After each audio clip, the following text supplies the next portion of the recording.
starting with the left hand. The left hand is coming into and onto the club, working through the fingers into the pad on top, making sure that that is mimicking impact position. And with her right hand, you're coming in right through the two pads.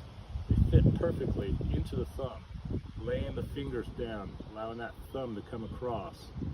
And in doing so, now your grip and your setup are matching with depth.